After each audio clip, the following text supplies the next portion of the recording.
Welcome to our Planning Commission meeting on February 14th, 2023. We'll start with our roll call. All right, Stiles. Present. Zaremski. Here. DeVore Leonard. Here. Osterholm. Here. Also present is Planning and Zoning Administrator Denise Swinger and Village Solicitor Amy Blankenship. Okay, we're going to go through our, the review of the agenda. Does anybody have anything to add? If not, then we'll move to the review of the minutes of the January 10th regular meeting. And I'm just going to ask, are there any changes? I'm not going to go page by page. Anybody have any changes? If not, could we get a motion to approve? A motion to approve the minutes. Second? I second. Great. And, okay, we'll just do, all those in favor say aye. Aye. Anyone opposed? Okay, then we are moving on to communications. And Susan, I'm going to just jump in for a second. You have, the Planning Commission has received 3 communications from citizens who are in support in general of some of the things that are being presented, that will be presented tonight. They all came in today, so I let everyone know this is going to be an ongoing process. Those will all appear in the next packet, but just so that you're aware that those were favorable letters. Okay, and who are they from? Could you tell us, or do you know? Ellis Jacobs, Eunice Breivik, and Diane Chittister. Diane Chister. Thank you. I did send that one. Yes, thank you. Okay, and, okay, then Gavin, do you have any council committee reports? So I'm sure that Gavin... I think the only thing is utility rates, which I think, Susan, you're obviously familiar with. So we had a first reading, and we'll have a second reading at the next meeting. Yeah, I'm not sure what else we need to say about that here. I don't think there was anything else that was relevant. Some of the zoning fees are being increased. Oh, that's relevant. Being approved. Yeah, the zoning changes, there was a first reading of zoning changes also, and zoning fees are going up to match our neighbors and more accurately reflect the costs for the village. Yep. Okay, thank you. The next place is where we have citizens' comments. Anyone have any comments that they'd like to come forward and express? Okay, old business. Do we have any old business? Okay, then we will move right into our new business, which is a presentation from Neighbors for More Neighbors. And if you would introduce yourselves when you come up. Hi, I'm Alex Melman, been living in the village for a decade now. So we are Neighbors for More Neighbors, and it's not just us 3. There's kind of a larger group that's contributing and supporting us as we bring this message to you guys. So first I want to say I really appreciate y'all being here tonight because, well, we didn't anticipate being the only ones on the agenda. And we're all here because we're passionate about this or have made it our livelihood. So I'm just going to read a really short idea to get us started, and then we can go into the presentation. What I want to do is just put the idea of our proposal into context. We've all seen people that we know leave the village for cost reasons. So this is a recent phenomenon, and I just want to say within the last 7 or 8 decades, humanity, we've built our cities, with the exception of the last 7 or 8 decades, we've built cities for walking, and Yellow Springs was no exception until those decades. This resulted in vibrant, resilient neighborhoods and cities with cultural and economic centers, healthy communities, and very low energy demands. It preserved agricultural and natural landscapes outside of the cities, and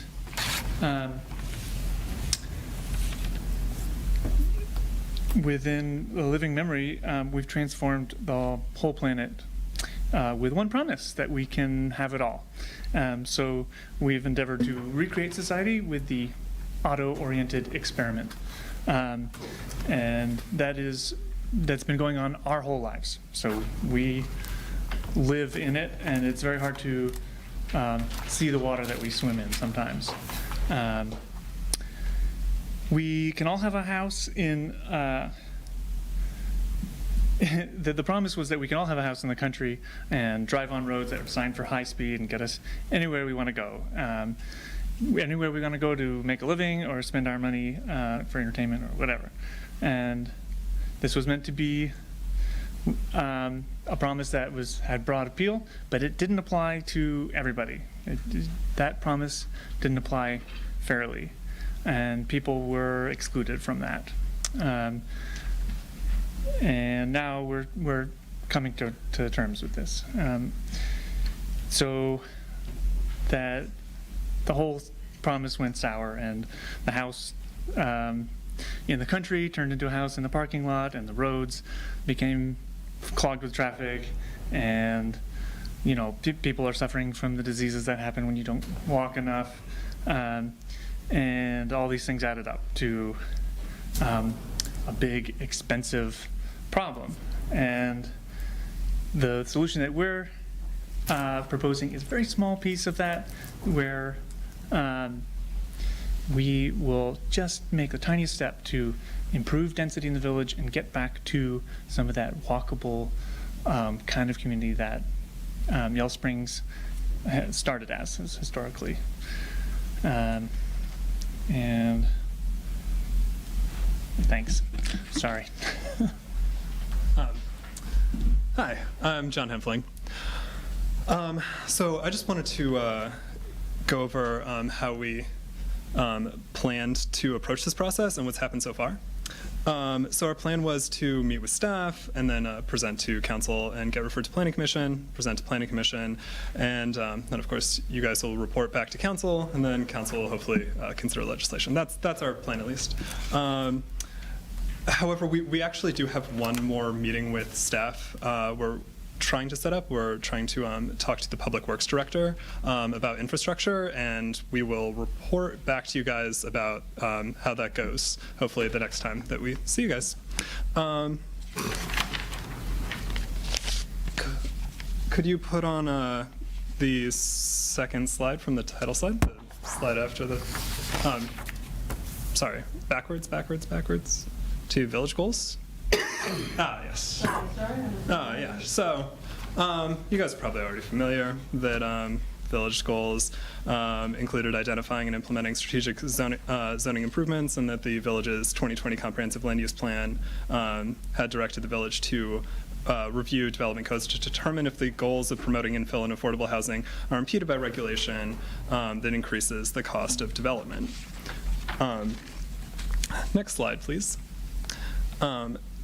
Our recommendation is to make permitted in all residential districts two-family housing, multifamily housing, and accessory dwelling units. However, our recommendation wouldn't affect the many other zoning regulations that apply to ADUs, and definitely we are not recommending that the village loosen restrictions on transient guest lodging, often known as Airbnbs.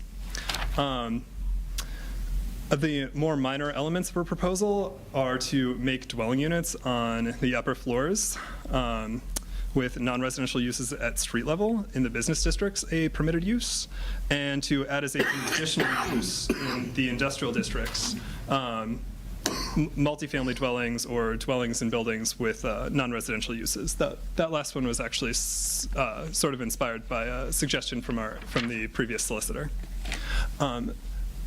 Thank you. So the types of reasons to support our proposal, this is what our presentation is actually about, is to increase the affordable housing supply, to basically reduce the environmental costs of development without increasing the construction costs, to enrich civil society, to improve the village's budgetary situation, to return to the design patterns typical of the historical neighborhoods of Yellow Springs, and to simplify village administration. And Matt is going to take the rest of the presentation from here. Howdy, my name is Matt Raska. I believe that our current zoning code unnecessarily restricts the more affordable options such as ADUs and apartments. Single-family detached housing is the single most expensive form of housing that is capable of being built. First of all, because it requires the most land and the most construction materials per unit. And secondly, because it does not benefit from the economies of scale that benefit duplexes, triplexes, apartments, townhouses, etc., so on. Next slide, please.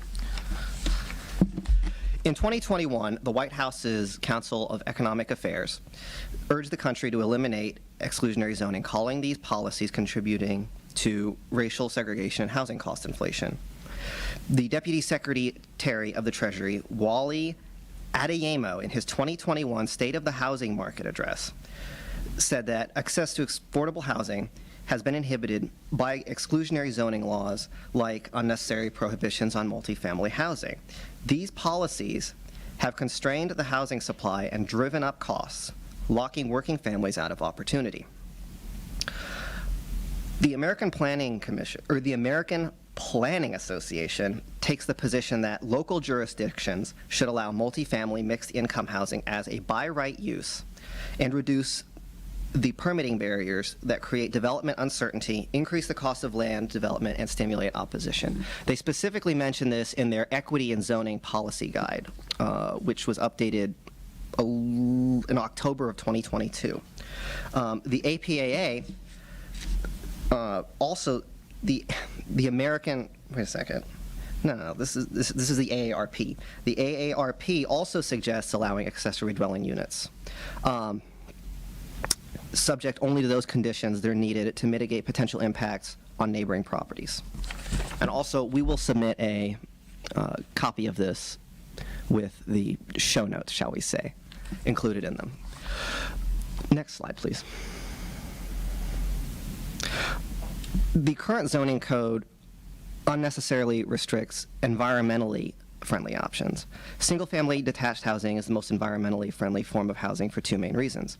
First of all, because it requires the most land, and usually the most construction materials. But secondly, because they require the most energy to heat and cool, because they tend to be larger, and also because they don't share any walls with any other units. Furthermore, two-family and multifamily housing has the benefit of creating less impermeable surface per unit because the units tend to be smaller, and also because they can be built on top of each other.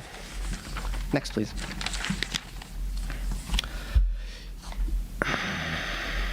Single-family housing is also the most expensive form of housing for the village to serve for two reasons.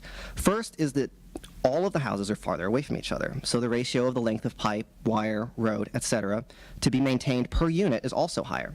Secondly, the village has to run pipe and wires to each unit separately rather than being included in the structure.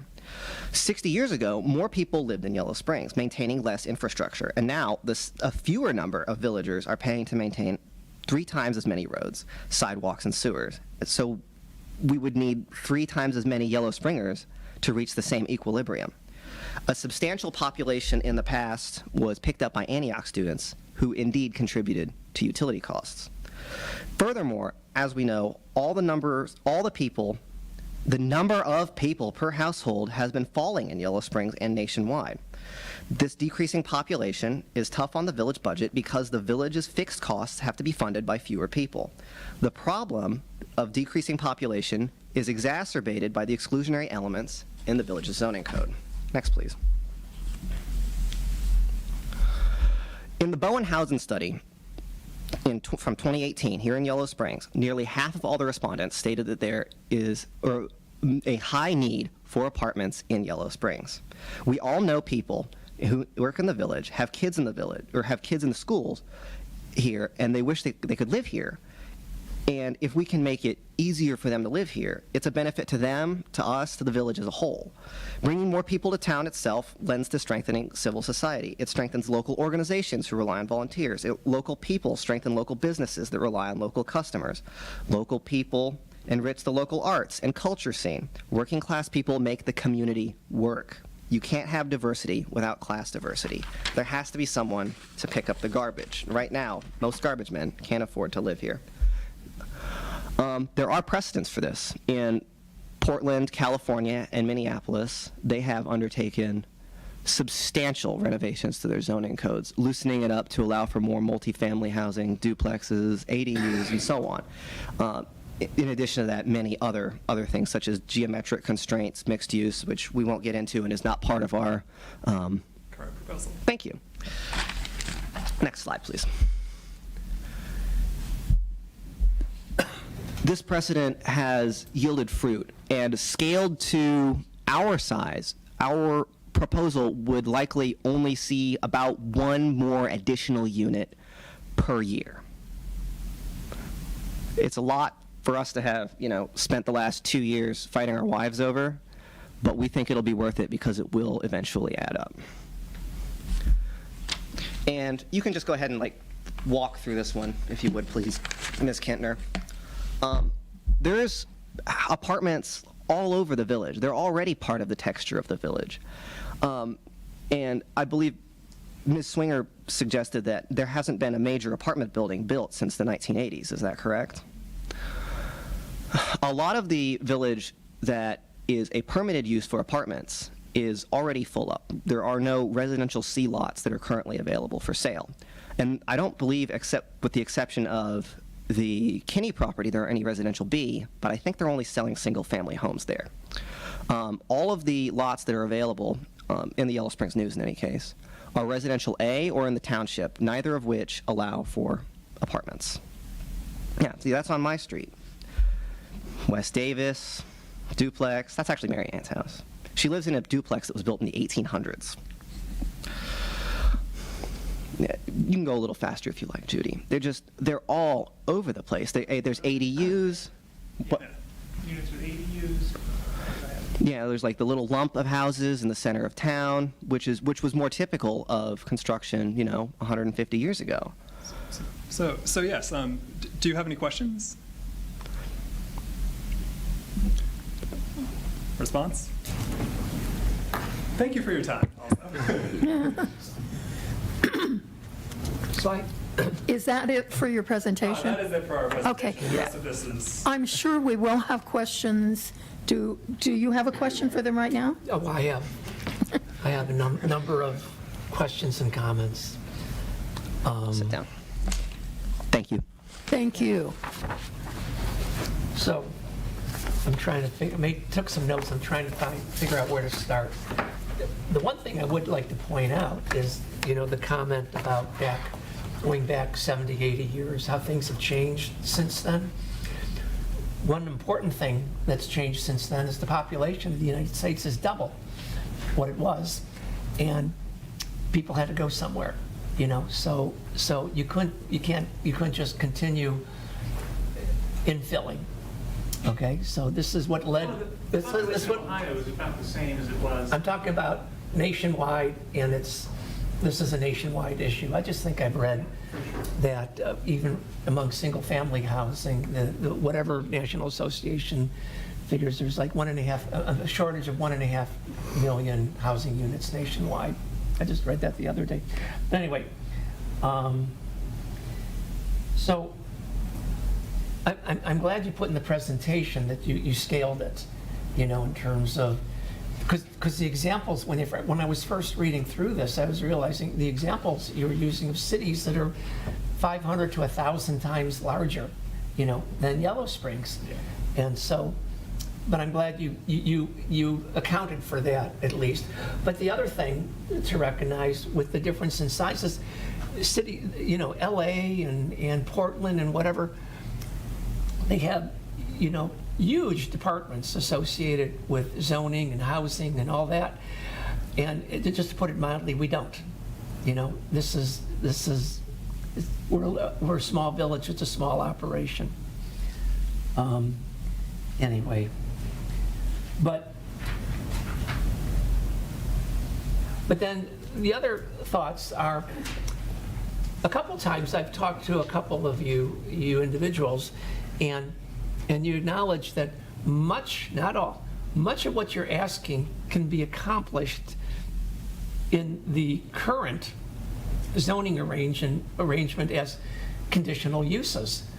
And someone actually acknowledged, well, you just don't like that because it's more inconvenient, okay? Well, inconvenient is, Alex, would you come up and speak? And anytime one of you, and do ask questions and then let them respond. Yeah, okay, yeah. great points, Gary. And this happens all the time. And all of this, many of these things can be built under the current code, but only by people who have the means and the luxury of schedule to be able to pay for, plans and graphics in advance with no guarantee that they get done. A conditional use is not guaranteed. So in my experience working with people who might apply for a conditional use, often just say, how much does it cost? Well, it's only $100, okay, well, that's still just out the window and time and your expense to go and. But what I'm talking about more of is a broader development. If a developer or some group wants to, within a residential A, something zoned for that, they can still go, and whether it's through, there's the process through a PUD, a pocket neighborhood, stuff like that. There's a methodology, for doing that within the existing code. And as we've recently seen, just in the last year or so, that's not always met with universal approval in this community for complex reasons. And that's going, and so, I do want to point out, once again, you can do most of what you want to do through existing code. Granted, it's a little more work, but a duplex, for example, in RA is not allowed. So it's really just this dichotomy, like, are we only having single family, or can we use a large portion of the village to have 2 houses on each lot, which wouldn't happen overnight or in a decade, So let me ask you, let's just say that there was a groundswell of support, and the zoning code was changed, and actually what happened is you eliminated residential A, and you would make existing neighborhoods that are already built up as residential A. All of a sudden, they would become residential B or C or whatever, but they're already built up. What would that do? What would that allow? I mean, it would be a incremental, slow increase in density in that area. Yeah, I mean, so I've made this point before that, there's residential C along Xenia Avenue, and yet most of the buildings along Xenia Avenue are still single-family homes. Just because you allow multifamily housing does not mean that that every house is going to be bought up and torn down and apartments put in its place. That's extremely unlikely, and is not what's, I think, actually seen in reality. I'll definitely grant that our proposal is, I think, pretty modest in its effects. This is our first proposal, so we were advised, and I think quite wisely, to bring a relatively modest proposal as a relatively modest set of reforms as our first proposal. Our second set of reforms, which will be following the same essential process that we intended for this one, will be a little bit more ambitious and look at setbacks and the numbers in the code as opposed to simply these uses. And then if I can also speak to, you mentioned that these other cities have really large, planning and zoning departments. Part of the benefit of our code, I think, is to simplify village administration by basically, if the use is already permitted, then you don't have to apply for a conditional use or try to apply to create a PUD or to create a pocket neighborhood. Those processes are obviously going to be much more complicated. Person might feel that they need to hire a lawyer in order to navigate those sorts of processes, certainly hire some sort of professional. And and the village on the other side is going to need to use staff time to review the proposal to make sure that, that will happen regardless, of course, but to review its compliance with zoning, not just its other effects that, of course, you would need to review anyway. Can I maybe ask a clarifying question? Because I can see the back and forth going on for a long time, but if we can maybe distill to what's your ideal outcome? Ideal outcome. Let's put what would change or how it would change or exactly what would be done aside for a second and say, ideally, what would you like to accomplish through making changes to, obviously, through making changes to the zoning code, but what's the ideal outcome in terms of this much more of this sort of housing or this much more for this kind of income, just to get, so the Planning Commission can get an idea of what's your goal? So what's interesting here is that the three of us actually, I think, have different goals that we're united by wanting to see the same legislative changes, but we have, I think, somewhat different motivations. So I can speak for myself that my main goal is to see more affordable housing. I see these elements of the code as signaling to possible affordable housing developers, our current code, that the village is not necessarily more friendly to an affordable housing development than any other place. And I think that these reforms are sort of a way to show to possible affordable housing developers, and as well as to people in the community who support affordable housing and are under the false impression that they're in the minority, essentially, that is simply not the case, that the village government actually does want to see more affordable housing, that there's not as much resistance to the sorts of affordable housing development that people imagine that there is, and that we really could create a significant number of affordable housing units in this village. If I can jump in, though, because I just, no? Okay. And then if we could just so listen we- to some others too, yeah. please. Right, Matt, I don't know if your goals are going to be different, but, beautiful houses with a white picket fence and kids playing, safe streets, vibrant economy, financially solvent village, lower taxes for everybody. That's kind of tied into the idea of being able to parcel land with a little more freedom, a little more choice for each homeowner, each property owner to make of their own property and time what they can, and trust that when they do that, they are making a contribution to the village and the village economy, and making spaces in the sort of ecosystem economy of niches where houses become affordable because they're old or because they're part of another house. And that's a complicated set of goals, but I'm looking to increase complexity and vibrancy. Thank you. Matt? I guess I would say there are two goals in my mind, anyway, as in my part as being one of the heads of the three-headed monster. That I believe it's been stated a few times in Village Council that if, like, over the last few years we had added, so many more homes and so many more units or so many more families to town, that it would have mitigated the utilities, for example. This inevitable utility increase, for example. In addition to that, by having more people in town, it would help us address our $3 million budget deficit. We could fire the whole police department and still be down 1.3. And also, lastly, the shall we say, pressure of the conditional use is felt especially precipitously right here at the podium. Thank you. I have a couple things. I guess I'm just going to jump in.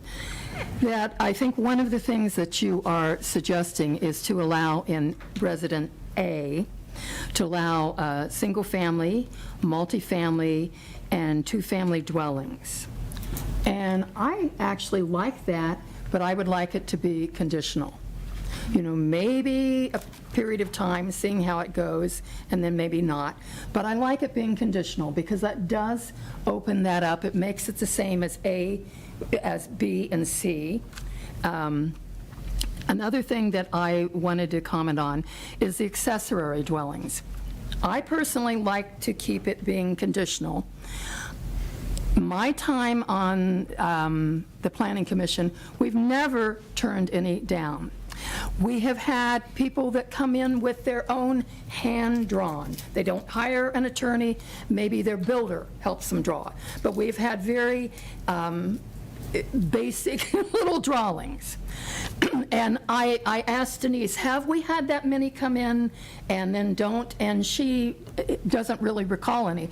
So one of the things that our comprehensive land use plan that they suggested is that we have a how-to guide, simple how-to guide. And so I think that's something that maybe Planning Commission should take on to make it easier so that people can see, yeah, there's just these steps, but I think you're adding a second dwelling where there already is one, and there are neighbors, and you need to allow the neighbors to comment on it.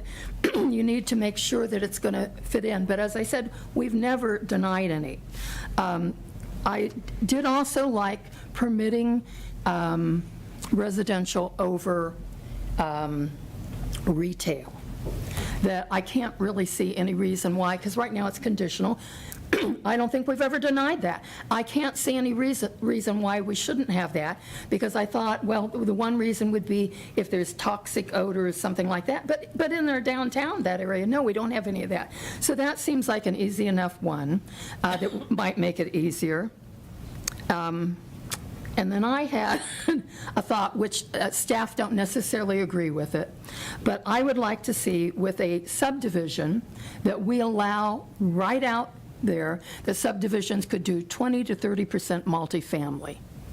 And that would be a way of actually getting a larger apartment. Those are my thoughts on it. Gavin, do you have any that you want to share?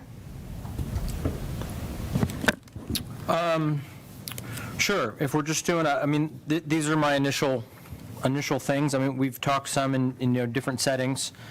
I mean, I guess I'll just start with the sort of premise that you talked about around the walkability and density, and then affordability was mentioned. I guess just to say that that's my main lens will probably be around affordability. So just as we're looking at these, I think we have some discussion around what the process will be to look through this, but just for whatever that's worth. I'd be interested in talking about this permitted use question some more. So I don't know if it's like ask a question now or get some comments, then come back to it. But you talked about the exclusionary nature of I think you were saying that essentially permitted use would be considered exclusionary. And like there was a slide that had talked about like the stuff from the White House and the APA and others. So I guess I was just interested in talking about that a little bit more. Is that what they meant by exclusionary? It would seem like The non-permitted is exclusionary, such as in Residence A, not allowing. Zoning is a list of things that you can't do and where you can't do them, and those are the exclusions. So this use, two homes on a lot, you can't do that here. So just by kind of reducing that. Okay, I think maybe I'm saying my question wrong. I get that you can't do like a duplex in residential A is exclusionary. Is the process of making something a conditional use rather than permitted, is that considered exclusionary? I mean, there is some, because you don't see them, you don't think about them at all, which makes perfect sense. But there are plenty of people who see a conditional and don't come. So nobody who applies for a conditional use believes that they might not make it. So everything that's kind of the edge, is self filters. Yeah. And yes, if basically your single-family housing development is to build a single-family house is permitted use, but to build multifamily housing is conditional, then obviously the village is clearly signaling to developers that they prefer single-family development. I don't think so. Okay, and we're not just using. Talk to a developer. We're not just using words strangely here. Yes, lots of people that are in favor of zoning reform would consider conditional use for multifamily to be a type of exclusionary zoning. Possibly not everybody, but yes, that is often. There's more and more talk about this, on, like, say, the Weeds, which is a Vox podcast, and yes, they don't think that it should be necessary to come to a planning commission meeting to build residential units in a residential neighborhood. Go ahead, Lance. I just forwarded to Judy Kintner 2 different things. One is the full version of the equity and zoning PDF of the latest copy in any case.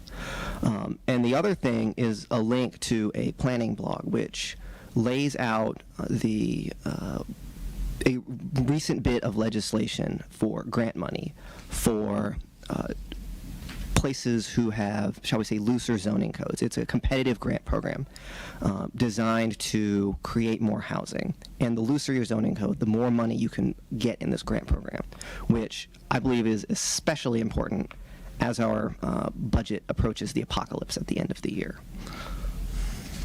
So, can I just comment on the budget just real briefly? So it's true that this last year we had $3 million plus deficit spending.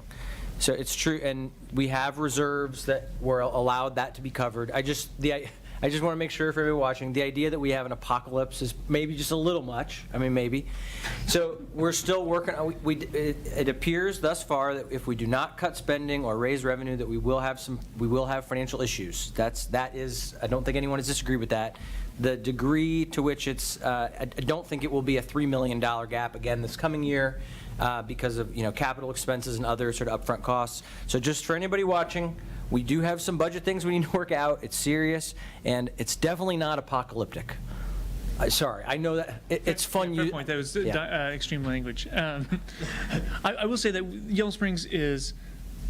We have a good bit of data from Yellow Springs, and we're working hard to solve our own budget problems. But across the nation, the car-oriented experiment has yielded a lot of budget deficits, which are, Jackson, Mississippi, Detroit. They can't maintain the infrastructure that they've got with single-family housing. It just doesn't return, and so it's been very convenient to build a new neighborhood and get an influx of tax money. But then when that infrastructure comes up for fixing, it's not that residence, the low density residential, is not paying its way back. So it's an America thing, and the money just isn't there. And so, but I want to say one thing from the Strong Towns philosophy, their method, their 4-step process for helping the community. Step 1: humbly observe where people in the community are struggling. 2: ask the question, what's the next smallest thing that we can do right now to address that struggle? And then step 3 is do that thing right now. And step 4 is go back to step 1. So it's really kind of like 2 steps. But, people in this community are struggling. They're getting priced out. What's the next smallest thing we can do? Just make housing a little bit easier for people to create and get into. And if you've ever talked to a developer on the last point, if it's at all confusing, if there's a conditional there, it's like, well, we can make money on single family. We're not going to make quite as much money on the duplex. Let's just build the single family and not apply for a conditional. I don't have time for that. Having spent a lot of time with builders, that's how it goes. Any other, Scott, do you have any thoughts or questions or? Not at this time. Okay. Carrie? Okay. So the one thing I want to point out that you've mentioned a couple times, you keep referring to your proposal. I've read through this thoroughly twice. I can't figure out what you're actually proposing. There's nothing in here that's in a clear format of a document, current state, future state. You don't have anything marked up. I'm sorry. I thought I checked the Planning Commission packet, and I believe that it was included in the document that we submitted to council, which is also included. There's an Exhibit A and Exhibit B. Indeed. And I went and looked at There's- my copy of all the zoning code, and your Exhibit A matches the existing zoning code. No, there's strikeouts and insertions. This is the sheet, I think, is that the one that you, So that is our recommendation in plain language, yes. Right but here. But this isn't But sort of we nuts also and have bolts Yeah, we lines also- in code. I don't know what. No, we also have, the Exhibit A and Exhibit B does in fact have, I believe it did in the version I looked through them both very carefully. And I could not figure out what you were proposing. So there I'm was- just stating that. So in the okay? table, of uses, for residential uses in the Exhibit A, there, I believe, should be a P in the cell for multifamily for, I looked and I could not, once again, you don't need to go and point it out. I'm just saying, whatever you put, and I want to point out, we will I've been certainly a project communicate that to engineer you. for 40 years. I know how to look at tables and charts and all that stuff. I could not figure out what you were talking about changing. I'm just wanting to point that out, okay? I will certainly send But- something else, because I've tried very hard to make sure that the colors showed up clearly so that you could distinguish. I So I couldn't will figure it out. certainly But- send you something. But then, more important, what I wanted to mention is I'm listening to, everybody talk and all that. I think, I'm not going to state how many times the expression affordable housing has been stated at this meeting, but it's an expression that gets used a lot, as opposed to, we're for affordable housing. But in reality, affordable housing is not exactly a plan. It's not a nuts and bolts plan. It's aspirational, okay? It's something you aspire to. And you don't just say, we're going to support affordable housing. It begs the question, well, how? The reason that no one's built apartments in this town for 40 years is because it's not a moneymaker, okay? The reason that people are building single-story or single-family homes is that is a moneymaker. Any of the Ask Home Inc., if you want to build affordable housing, you need essentially donation from somewhere. subsidy. You need a subsidy, okay? And everybody can talk about wanting affordable housing, but that in itself doesn't solve the affordable housing issue. What really is necessary is figuring out how to finance it, how to subsidize it, whatever. If all of a sudden the money appears, I can't imagine it'd be a very difficult project then to figure out where the heck to put it, Yeah, Alex? where the heck to put it? Good question. You can subsidize, we, the village, can make laws that subsidize, not with money, but with the opportunity to split land where it is currently not allowed. That when you make two lots out of one, there are some edge cases I've heard about where both lots sell for more than the value of the one, although that doesn't make sense to me. But we can make choices as a community about the laws that govern the land, and those laws do impact the cost of a new unit. There have been incremental changes to zoning code along those lines, allowing smaller lots and this and that and the other thing. Smaller houses, yeah. That's occurred, but those are all small changes. But once again, those are small changes, but They add up. They do. yeah. I would like to take a moment to poll the commission about a couple things that I suggested. And probably the easiest one is, how are you all agreeable, or how do you feel about allowing residential on the second floor over retail, which is on the first floor? Because that's one of the things that you want. So I just want to find out how you feel about it. Currently, it's allowed in B1, it's not allowed in B2, and it's not allowed in any industrial. Any idea of the history of why it's not allowed? So you're asking it in I don't the need- downtown I area, don't have any issue with it. I think it. and you were also, were they asking also for industrial area? Yeah. We don't, it's not allowed at all in Industrial. industrial, And, I mean, you see that more and more now. Yeah. Matt? Europe typically has what is referred to as pyramidal zoning, whereas like a residential neighborhood will only have residential uses, which is a much more generous term in Europe. Residential uses also includes like hospitals and like light industry. But the next step down on the pyramid is like commercial, where you can have commercial buildings, like you can have a ice cream shop, but you can also have housing. And then the next step down, you can have ice cream shops, housing, and machine shops. That is all. So, Scott, you don't have a problem with it. Gavin, any thoughts? Yeah, I'm generally open to it. I would say that on many of these things, I don't have like a strongly held opinion. I would be very interested in what staff has to think, has to say about it, if there's any. But on its face, if you're saying, do I generally have a problem with there being residential above businesses? No. Okay. Okay. Then, a big one that they're interested in is the. Wait, what did Gary think about that? I don't see any problem with it. But my question is, why is it that way to begin with? I mean, from my experience and a lot of other things, if I just look at something, say, oh, this shouldn't be like this, I discover sometime later that, well, there was a reason it was set up that way. I would be really interested in knowing the history of why that zoning's set up that way.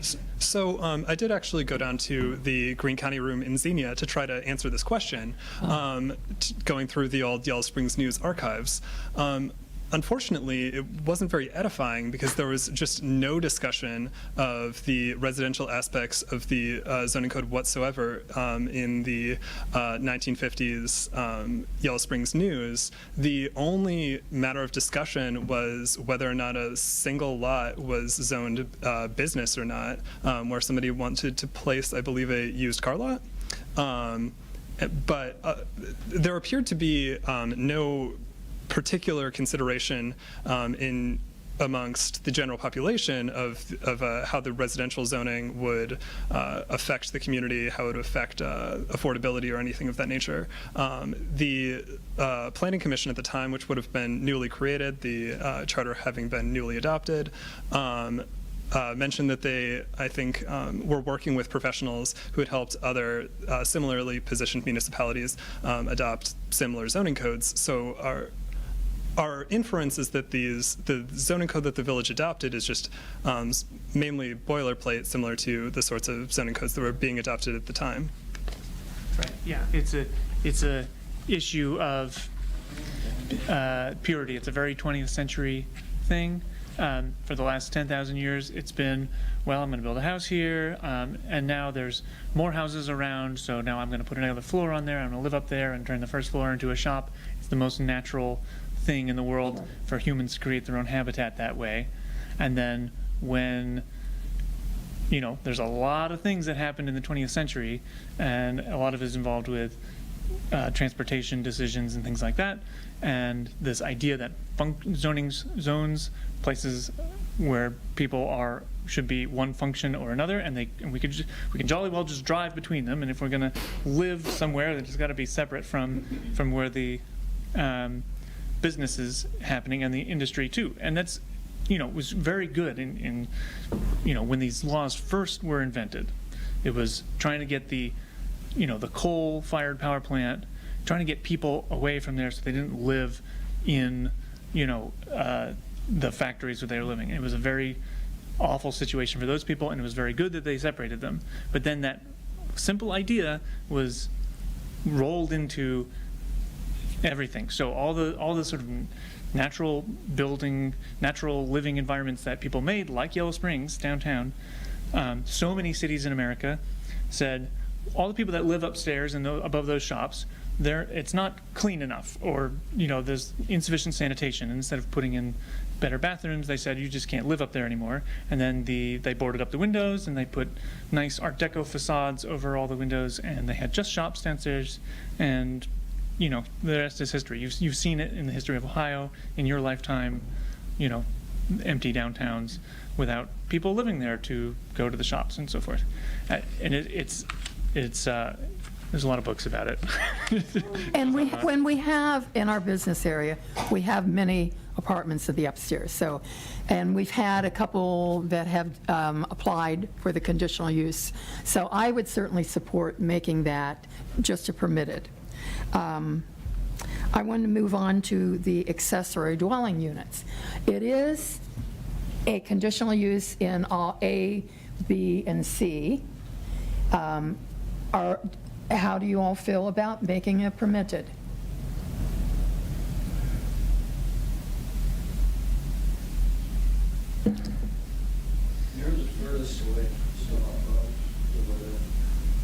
But like the garages or the Yeah, apartments. the accessory dwellings. And we've had a few. I got a real nice one just right around the corner. Well, you live in the same area. If you go around the corner from where you live, Xenia, around that corner, they did a real nice job with their garage. I don't think this is garages per se. What? It's a dwelling. But that's what he's talking. A lot of people do it as the upstairs of Yeah, their I've seen garage. a lot of them. I used to live in one, so yeah, that's another thing I don't have an issue with, because even though you're getting more people, you probably get a lot of people. You might get one or two people. Well, I just understand that about the infrastructure. they are allowed in RA, RB, and RC, Right. accessory dwellings. The question that we're talking about here is, should they be permitted, where I just administratively permit it, or should it be conditional, which means neighbors get a chance to have a public hearing and speak to it? That's what we're talking about. Yeah. Okay. I got to approach this kind of a two-thought pattern. If they're going to have to, okay, are we talking like later on adding it on, like building from scratch? It doesn't Or matter if if you're it was doing, both. if you're doing an accessory dwelling unit in a new house, or later on, you decide you want to convert your garage into an accessory dwelling unit, those are conditional, and it means you have to come before the planning commission for approval. Now, in the 8 years that I've been doing this, we've never denied anybody. Right. But it does, to me, I mean, that's, ADUs are one that we always get comments from the neighbors. They have concerns, they always do. And most of the time, it gets ironed out in that conditional use process. So, I mean, I do appreciate having it conditional for the ADUs. But that's my staff opinion. Because, my opinion was like, if they, okay, they built their house and they already had this thing in there, and then they want to make it that fucking traffic. Yeah, I kind of agree with that. I do like that, because be a good neighbor, if you're going to add more people and traffic to the area, it's probably good to let your neighbors know what's going on. So I kind of like where we're at right now then. What I'm wondering is if, let's say, if you have, instead of an added accessory dwelling unit, if you're going to build a new house, and as part of the design of the new house, have a detached garage with an apartment above it, which is functionally like. It still requires a conditional use for the ADU. Oh, that's still okay, conditional, okay. Yeah. Okay. We've got questions from the. Oh, later. That in a minute. Yeah, I guess the short answer is I'd like to think about it some more. I guess one of the things that I found striking about the proposal was the slide that had the size of Yellow Springs, our population, our density, the number of people, thinking about our sort of revenue needs, et cetera. I think you could make a good case for, hey, we got to loosen up a little bit so that we can grow a little bit.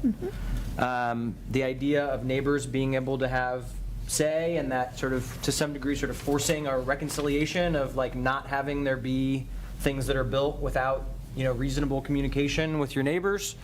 I could understand that. I could obviously understand how that would be, impacted by, race, class, and other, systemic, privilege issues. So this is, I'm just saying, I didn't know we were going to have a have to have a take, so you're asking for my initial take. I am. I'm mixed. Okay. Are there some comments from anybody that would like to, and if you could make it about 2 minutes or no more than 2 minutes. Go ahead. So wait, Susan, just real quick, can you just say, so this was one where you were saying you think it should remain conditional? That was my thought. Okay. But as I said, in the community land use plan, they recommended that we have develop a how-to guide to make it easier for folks.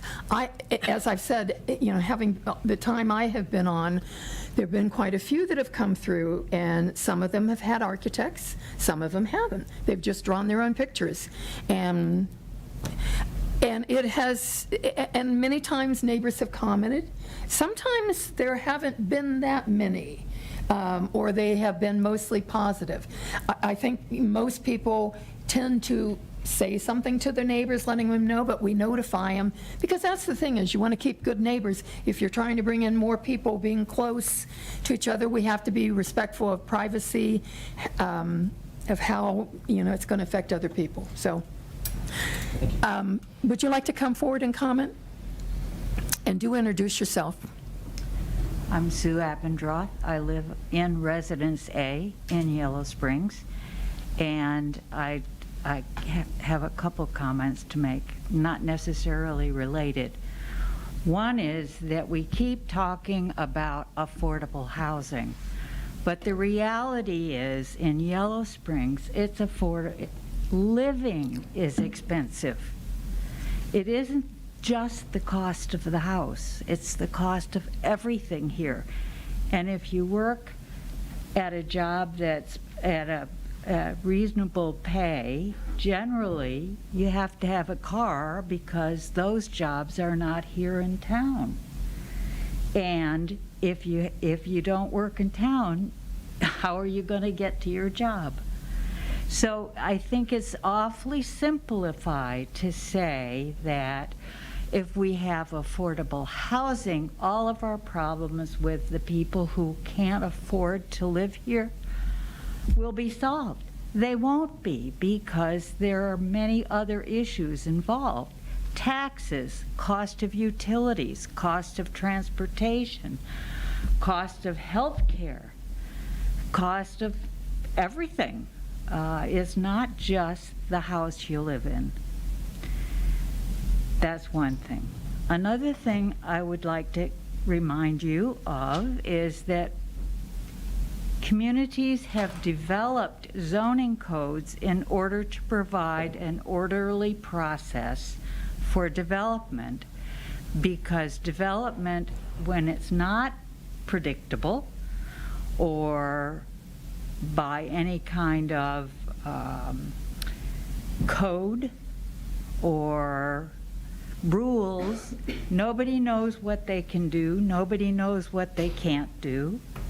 You have a zoning code to answer those questions.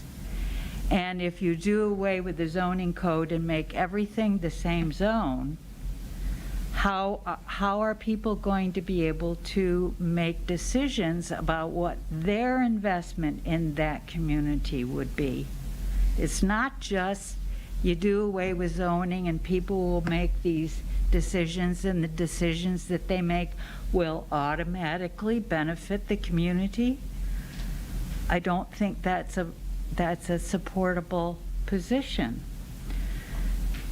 And so I would encourage you not to just willy-nilly do away with zoning code. I think conditional use is reasonable to have a process to go through. And if you do away with the review that a conditional use requires, then you end up with no predictability and no ability to have input. That's another point that I have.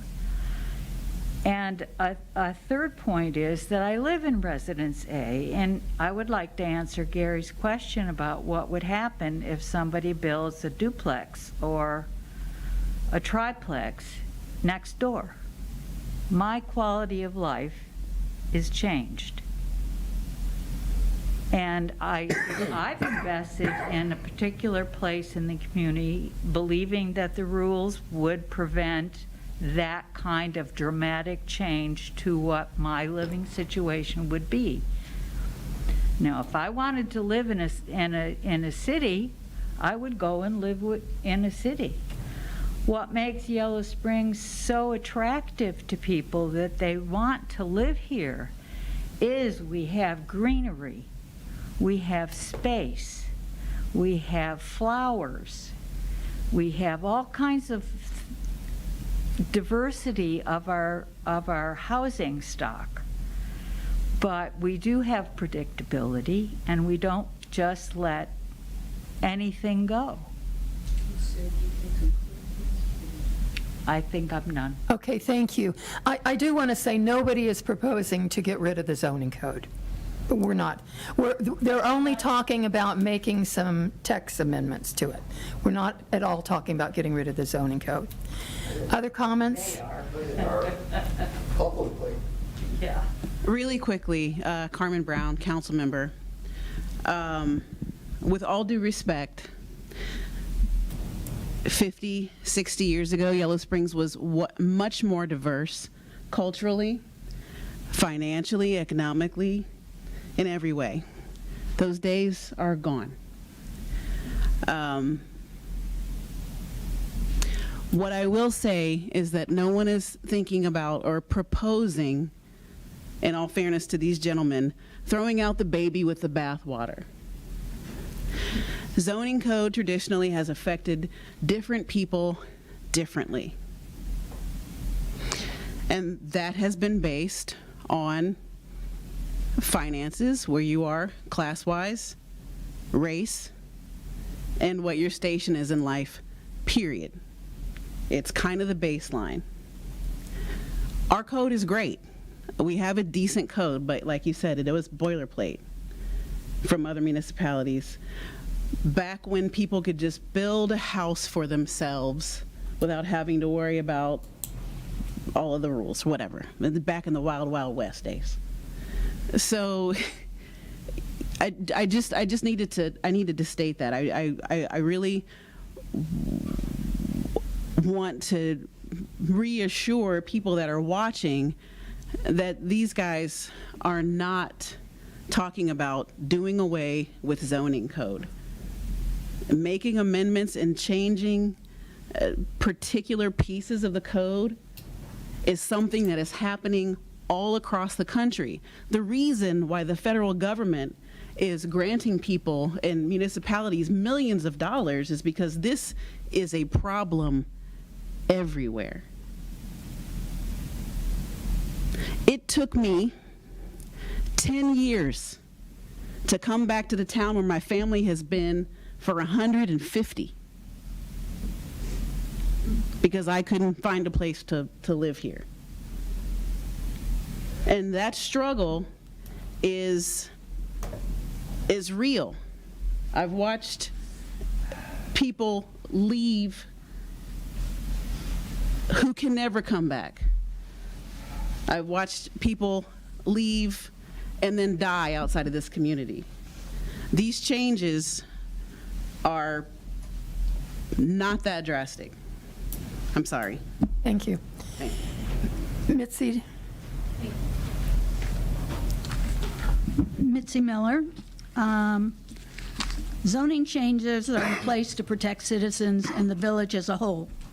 Requesting a variance by a property owner allows them to state their case in front of an open body of community members. It allows Planning Commission to listen, to ask questions, and it allows villagers and neighbors an opportunity to voice their opinion, support, or opposition to something.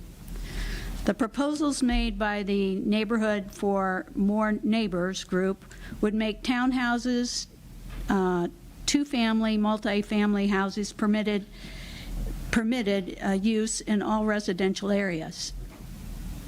It also would permit housing in the business district, which I support.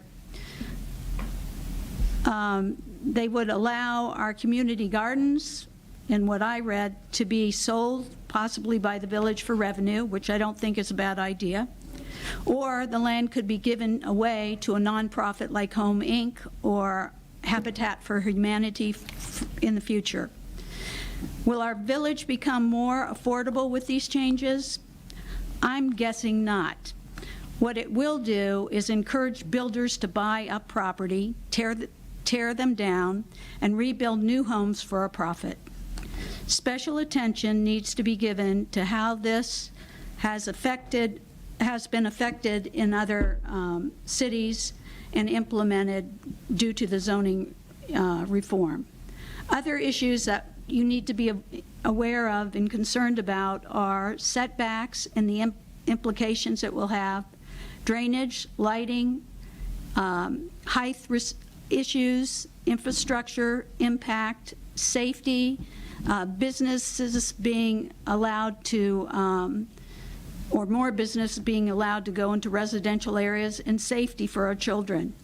I'm asking our government body to educate yourself before voting on such proposals, and also to listen to our own property owners. And I'm going to give you a picture to look at, and then you'll head down to Judy, and I'd like it back. But this is a national home in Austin, Texas, and I had a dear friend of mine who lived there, and zoning reform went into effect in several of these neighborhoods. And what happened was immediately houses were sold for a great profit. My friend sold her house, she passed away, for $900,000, and it was 750 square feet. They immediately the next week tore it down and are building new. Builders are coming in there, they're building single-family homes and for a profit, and that's what happened. So I agree that we have our zoning codes and we can look at change, but we also need to protect our village and we need to protect our residents. Thank you. Thank you. I do want to mention, when you talked about stormwater, and Denise can help me, we passed and have a pretty strict policy for when you're building infill for capturing stormwater, because I built a house and I had to have a plan, I mean, really very specific of how you're going to take care of all the water so that it doesn't go into the street, doesn't go over to your neighbors. So that really, I think we have a good policy on that. Any other comments before we talk again? Go ahead, Matt. I guess 2 or 3 things. One, the document, I resent it. So apparently in Google Docs, the suggestions don't show up to non-editors. So I resent it. I accepted all the suggestions, as we hope you will, and resent it to Judy. And then the second one is to riff on both Carmen and John. Regarding the boilerplate language. In the 1950s, this is, pre-civil rights era, a lot of these boilerplate codes with, large lot sizes and car-centric development were oriented towards the wealthy, who happen to be, like most of the people in this room now, white. Yeah. And you had to have a car, you had to have a big lot, and that precluded black people in a lot of places. The noxious element in the zoning code that was simply unmentioned was blacks. I forwarded an excerpt from the book The Color of Law to y'all, or to Ms. Judy in any case. She's going to barrage you with stuff to read this time, which I hope you will find entertaining. And as for the conditional use of apartments, in 1984, the Oberer was going to build 40 units of affordable housing in Yellow Springs, approximately where the church on Dayton Street is now. And the exact quote from the Yellow Springs News is, "Poor people wouldn't know how to live in Yellow Springs." It was fought to death. Thank you. Great, thank you. I want to make one comment. Sure. About the zoning code. The zoning code is not that old. It was adopted in 2013, and I would, rather than looking back to the 1950s, you might want to look at Planning Commission minutes from 2012 through 2013, and you might get a little bit more information on why they made those changes, because maybe the company that was hired started out with a boilerplate, but the end product was not boilerplate. And there was a lot of community involvement on why they did that. And I'm not sure, maybe you can find in there why industrial didn't have residential. I've looked at sections, when I've come across a problem, I've gone back to that to justify my position on why something should be accepted, and I've looked at that. And so that might be a possibility for you guys to do a little bit more research on that as to why we had people commenting on why they wanted something conditional or why they didn't. Yeah. I refer to our original 1904 zoning code. Okay, all right. Okay, bringing this back, did you have a? 1954, 1954, yeah. Things that we are interested in then. Okay, we've all agreed about residential over business. We're open, I think, to considering an industrial. It sounds like at this point, accessory dwellings, we're probably more interested in keeping them conditional, but maybe that may be open. I would like us to consider allowing single-family, multifamily, two-family dwellings in residential A as conditional. And so, you know, if there aren't any other strong things. And then the other piece that I was suggesting is that we look at subdivisions and we permit 20 to 30% multifamily. Go ahead. So I guess I'm just trying to think about what is our process here. So because if we're opening up, like, it's interesting, the idea of, 20 to 30%. I mean, honestly, like, I have a whole bunch of other ideas that we could conceivably consider. I guess I'm trying to figure out, how are we imagining this? Is this like we're talking it out a little bit, then we're going to have a committee that's going to read all these things? Are we all going to read them? What's the process you're imagining? Well, right now, we're responding to the neighbors for more neighbors. And so 3 of the things that I have mentioned are what they have suggested. The subdivision, that has sort of come up with a couple of us talking about it, that is one way you can get more housing, more affordable housing, at least, affordable to some groups in Yellow Springs, than probably all the other ways, because the other way is going to be very slow. I think they said that you're predicting only small amount if we allow. That's not something that they propose. The other 3 things are things that they propose, and we can just deal with those. But we will come up, talk about it. Then Denise would work on. I don't know. I've already said that this needs to maybe be at a committee level. Yep, okay. I don't agree. I just don't. I don't agree. I Yeah. think that for the things that Planning Commission is saying directly, we'd like to permit residential over business. You can ask that your zoning administrator bring a text amendment that would permit that, because that's a, relatively speaking, simple text amendment. Yeah. Relatively speaking, I mean, some of these things are extremely extensive, and I think this is why this group has started with some smaller suggestions, but I think that's possible without going to a subcommittee level. And some of the other things, maybe that gets broader, but I mean, Amy, would you like to sort of jump in on what's able to move forward at a, Sure. let's ask Denise level? And So in the section of the zoning code that specifically addresses how we amend our zoning code, text amendments and map amendments are handled a little differently. What you're talking about tonight are text amendments, right, which are just literally going to change the language of the code, not rezoning certain properties. Citizens can't initiate text amendments, but they can ask Planning Commission or Village Council to initiate a text amendment. So in my mind, within the 4 corners of our code, that's what's happening tonight. They are asking Planning Commission to initiate a text amendment, which you can accept that recommendation, and then I'd ask for, I think we would want a motion, an approval of a motion by the board. We could break that down if you want in terms of which amendments you wanted to look at, or you can do it as we can work through that here in a minute. But, and then, so once you've made a motion to initiate text amendments, I was envisioning that then that's when the drafting would start. They've done a lot of it already. I mean, we would, draft the language for your perusal and consideration. I mean, after that, of course, then it's going to be coming back to you, you're going to be having public hearing, you're going to be Yes. making recommendations to council. And then that goes to council. So there is a process. Yeah.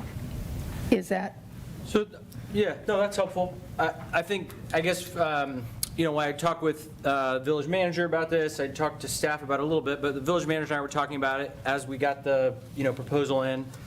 I guess I was thinking there would be a little more process, as in like maybe there's some of these things, if everybody agrees, it's really simple, we just move to the text amendment process. But there were some of these pieces that it felt like, hey, maybe there could be some more space for conversation. It doesn't necessarily need to be a, so anyway, if we get to the point where we're looking at these things one by one, and it is true that the final version that we got didn't have the specific, one by one thing, so it would, at least it seems like it'd be good to make sure we're all looking at the same thing of what the pieces were. So anyway, I just might at points say, hey, could we take a little more time to talk about that? And if you all disagree with me, that's fine too. but I'll so just you jump want in. more time to think about residential over businesses? I guess I would ask, is there any reason that staff knows that I cannot immediately think about there being an issue with that, but is that something that staff has any concern with? No, no, because we don't really have that much area for B1, B2. The only thing I wouldn't like about it in B2 is that there is a lot at the very south end that then could become a house, a single-family house, which we've lost a potential economic development business. That's the only thing about B2. Industrial, we only have I-1, but we have I-1 on Dayton Street up near Enon Road in Dayton, and we have it, obviously, Millworks. I see no problems there with that.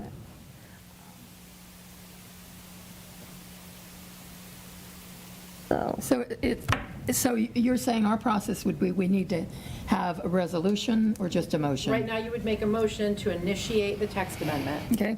If you want to, are you going to break it down piecemeal? So I can bring that back for them to then vote on. We will then we'll pull it together. Yeah, we'll pull it, yeah. Yes, yeah. and then it'll be in a packet, all the notices will happen, all that, yes. And that will be the public hearing. Yes, So yeah, this yeah. is your conversation deciding what do you want to bring to the table to have as a public hearing. Then there's public input on that. If that passes, that then goes to council, who again hold a public hearing. So it runs through several Okay, phases. then I would like to make a motion that we have a text amendment brought back to us to permit residential over business and also in industrial. I'll second that. Wait, so you're saying residential over business in B1, B2, and industrial? Yes. Which is I-1 and I-2. B1 We only have, the only B2 I-2 is and I1 and south I2. of town, but yeah. And it's thank been you. seconded. And just to make certain, absolutely certain, Scott, you are seconding that motion, Yes. residential over business in B1, B2, I1, and I2. Thank you. Any other discussion? Okay, roll call. All right, Zaremski, Yes. Osterholm, Yes. DeVore Leonard, Yes. Stiles. Yes. Thank you. I would like to make then now you may need more time to think about it, but I would like to look at, as a conditional use, permitting attached single-family, multifamily, and two-family dwellings in Residence A. And it would be a conditional use.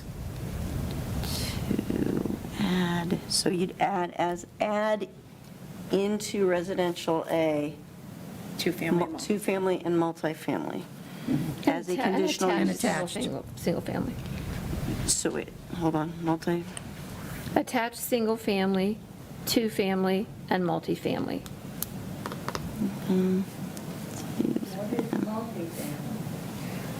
That would be like a fourplex or larger. is there any limit to how many families that could be? Is there any definition? Those, Right now, there is in the code. There is in the code, multifamily, it's just described by, they have a ceiling separation, so it's basically an apartment building. Yeah.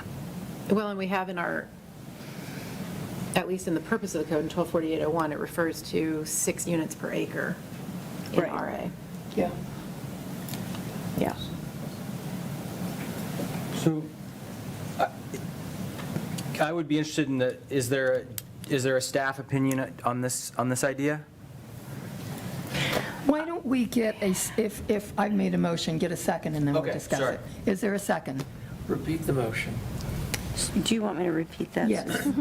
So you're moving to initiate a text amendment to add multifamily, attached single-family, and two-family dwellings as a conditional use in Residence A. Can I ask? Do we have a second? I'll second that. Thank you. Okay, discussion. Okay, so I was going to ask, is there a staff opinion on this? There is a staff concern that we have existing plats that are platted as single-family, and I do not want a zoning change that's going to cause us a liability issue. Could that potentially be cured if in the text amendment there was language that was specific to how that was dealt with if there was a previously existing plat as opposed to non-platted RA? Yeah. If it's non-platted RA, that'd be totally different. Okay, so, Yeah. So we would need to have that in it, that it would be for non-platted. Right. I mean, right now, in RA, we allow accessory dwelling units. We allow pocket neighborhood development on, at least an acre of land. And we allow for minor subdivisions or replats. If you have the frontage, so it's like 60 feet of frontage, 7,500 square feet of land, or we also have this process now in the code of an uncommon lot configuration, which is 20 feet of road frontage, which is basically a flag lot, but you'd still have to have the area at 7,500 square feet. We do allow that. So then you could build a unit there. So those are things we have in the zoning code right now that we can do, that we actually changed since 2013. I just don't know what that means when it's already platted as a single family. That is one issue, and there, through the review process, through the conditional hearing process, we can address some of those issues, and it'll be a matter of going through what those limitations and restrictions are, and obviously legal will need to be involved. The second issue is through the same conditional use process that we can review the infrastructural challenges and look for ways to addressing those issues that will be case by case dependent, as with the conditional use hearing process. So that'll be the second. Yeah, one of the things we added into the code as a result of allowing for the flag lots is a utilities review, because the village really got burned on one of the lots that we did allow to be split like that. So the utilities review, which we're going to further define with the definition, but it's already in the code, means that the Public Works Department will go out and they'll look at the property and they'll say to that property owner, okay, well, you're going to have to move that electric line, or you're going to have to, I want you to camera this sewer line to see where it's going. And those changes are going to need to be made if you want to split this lot.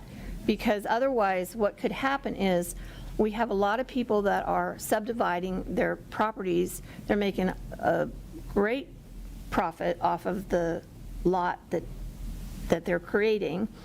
Then they're selling their house and they're leaving, and then they're left with this problem that someone else inherits. So we don't want that. We want to make sure that doesn't happen. Did you have something else? No, those are the two primary Okay. concerns that we believe that through the conditional use process, that we can address them and provide that information to the Great, body thank you. making that decision. Can I Yes, just go go ahead. So Josue, I just want to make, just in terms of the infrastructure question, because I know this has come up in the context of some of Johnny's remarks in the council and then in the, in meetings that we've had separately. So I thought part of the question was, is if we did this kind of, I don't know, is it fair to call it a broad change to, multifamily or, other options across residential A, that there are parts of town where our infrastructure is weak enough that that would be of concern? Yes, there would be issues there where we ran into situations where there is an ADU being added or a new dwelling being added, and the initial infrastructure built out to support that subdivision just doesn't have enough capacity. Right. And so it puts pressure on us to upgrade infrastructure, water lines or power lines to feed those homes. And so then when you talked about the utility, sorry, is it okay? When you talked about the utility review idea, I'm just making something up, but if there was say, somebody wanted to put an apartment building on a street where if they did that, our infrastructure couldn't allow it, then the utility review could flag that, catch it, and then there They would would need to have to be do those improvements. an upgrade before that could happen. And so that kind of, if there was some way to write that into language, that would be acceptable to staff as a check in place without, that would not limit a place where the infrastructure was sufficient currently? Correct. So it would explicitly require us to go through a process and review the existing capacity versus a subdivision or a lot split being just approved, and then we later find out once the house is being constructed that, oops, there's no sanitary sewer to it, there's no electrical to it, and then the village has to eat some of that cost of building out that infrastructure. Or the client. They should know in advance. Right, the client should know, but and through this process, the client would know, and we would know.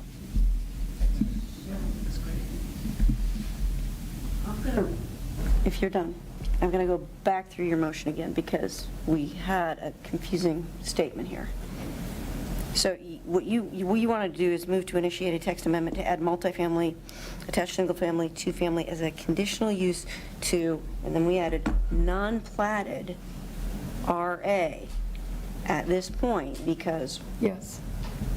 thank you, so.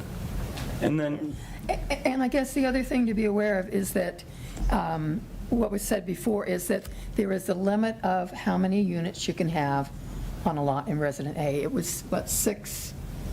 Well, it's up to 6 per acre. I think that Up was to added 6 the per code for acre. pocket. So it's not Right. like on A that you're going to have it depends. 18 units. Right. 6 would be the most. Yeah, yes. so then is the utility review already baked in, or is that something that we would need to add to the language? I think we'll add that language to this. It will, to make it, right, explicitly clear Yeah, that. it's in the code, but it's not, it's not, we don't have a definition, we have it in the code for minor subdivisions.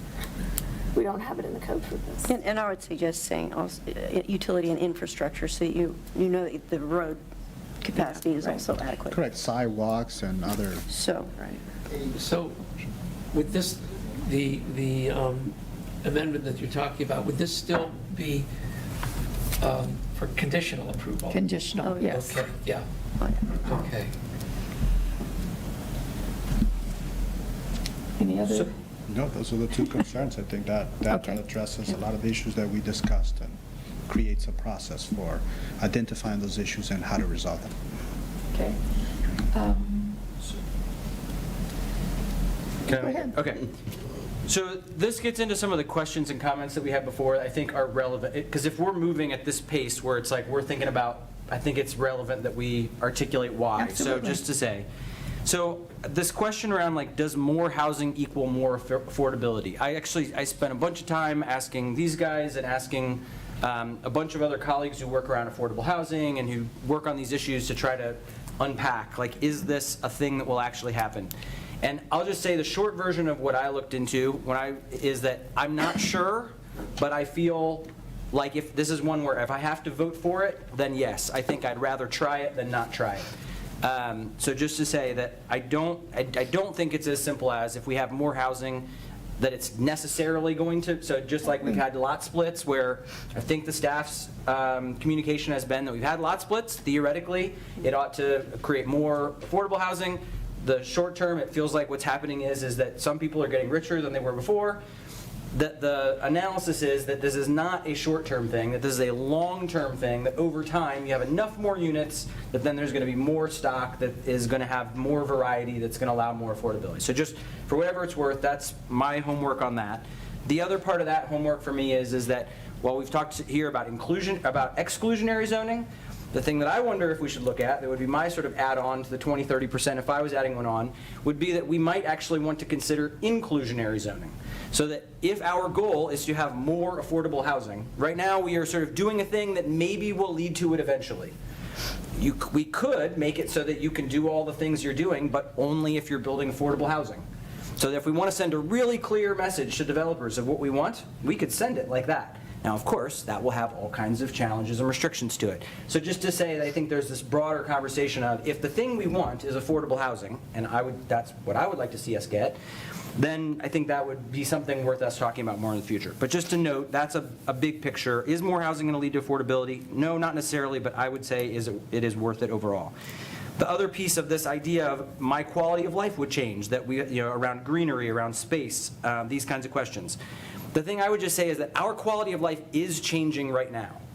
So by not making changes, when we make no changes at all, I think the data is relatively clear. What's happening is that we're becoming a more exclusive, smaller community as family sizes drop, and then the other big piece of it in Yellow Springs is that we've made major changes around green space.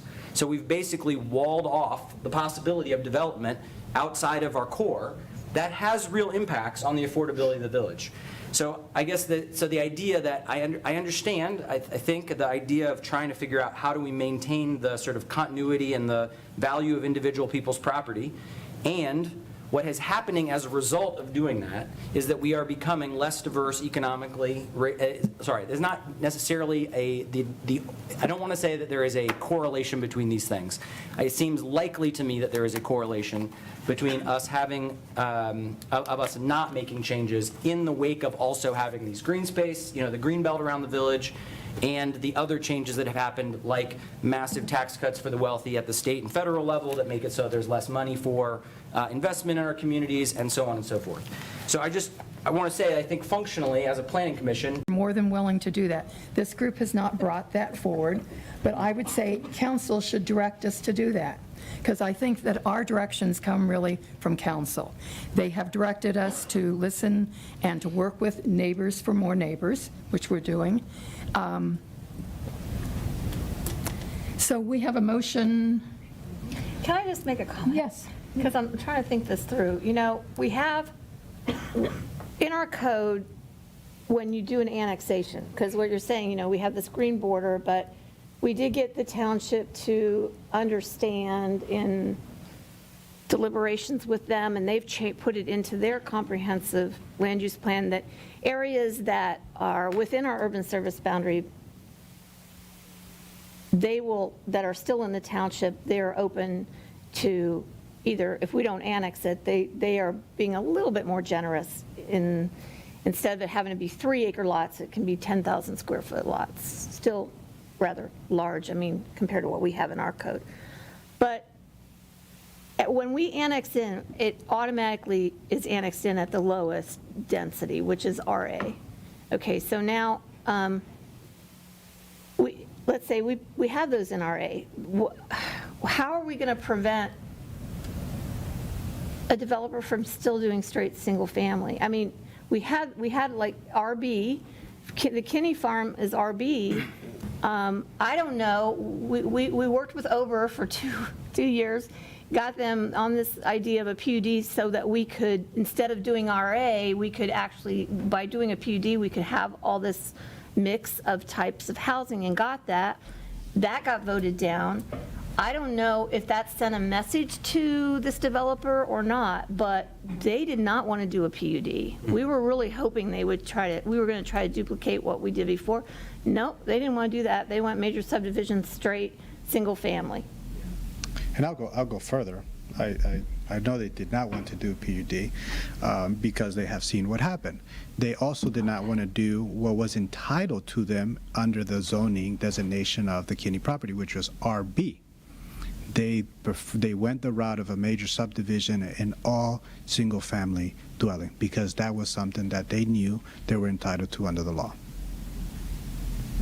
And that, so, but this, I think we're saying this, that's Yeah. exactly what I would personally like to see us consider. And to your point, I absolutely hear you that council needs to give some direction. And part of the reason I'm talking this out a little bit is because the other thing that the village manager and I talked about is part of my role as being the liaison here is to make sure that whatever we talk about doesn't go back to council and then that there's like a totally differing opinion.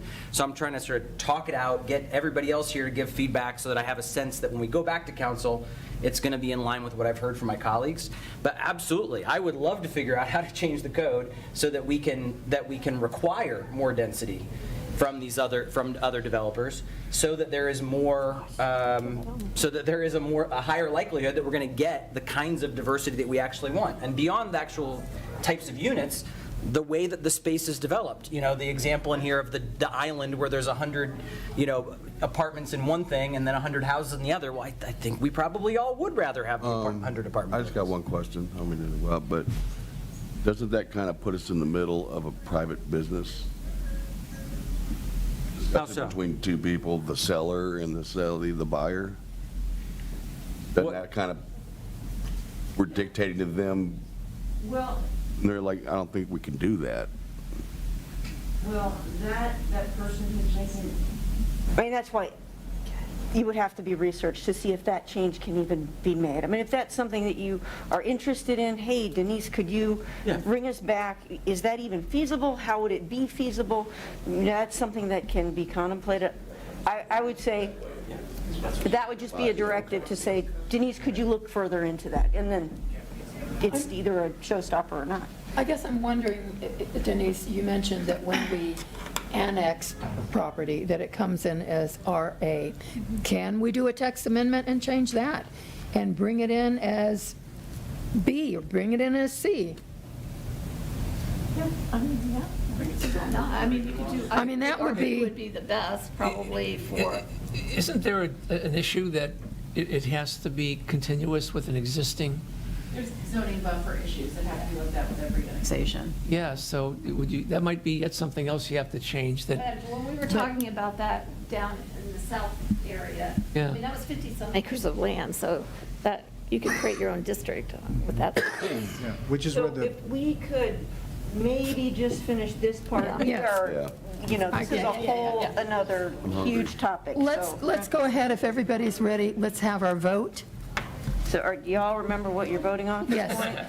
Could you refresh me, please? Yes. This is a motion to initiate a text amendment to add multifamily, attached single-family and two-family homes as a conditional use to non-platted Residence A.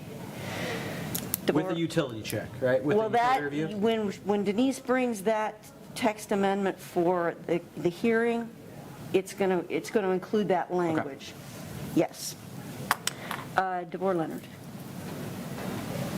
Yes. Osterholm. Yes. Zaremski. Yes. Stiles. Yes. Thank you. And you're just initiating a text amendment here, Yes, right? we're just You're not- initiating. Yeah. Nothing really. We're going to discuss it. Is there another one that we want to consider tonight, or do we feel like we've considered it enough, or what would you like to do? What's your pleasure? Frankly, if you bring the two text amendments and ask for more information about, can we change the way that annexations are automatically brought in to not RA, that's going to give you a robust planning commission meeting. I would like us to do that. I guess, and I'm going to keep, I guess, banging this drum. I would like us to modify the subdivision regulations to permit 30% multifamily housing.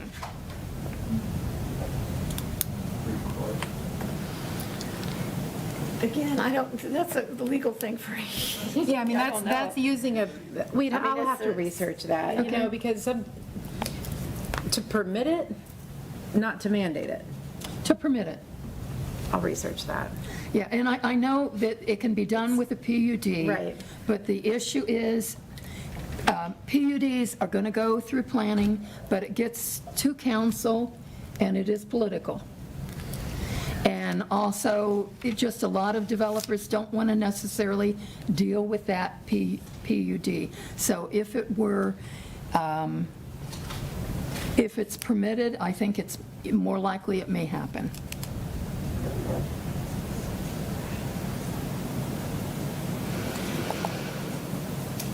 Okay.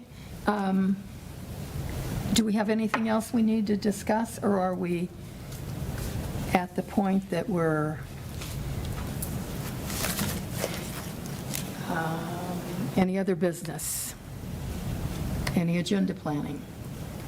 Oh, well, agenda planning. I think we know what it's going to be. I think we just did that. Well, I just want you to know that Home Inc. is coming with their preliminary PUD. That's going to be a very involved process at the March meeting.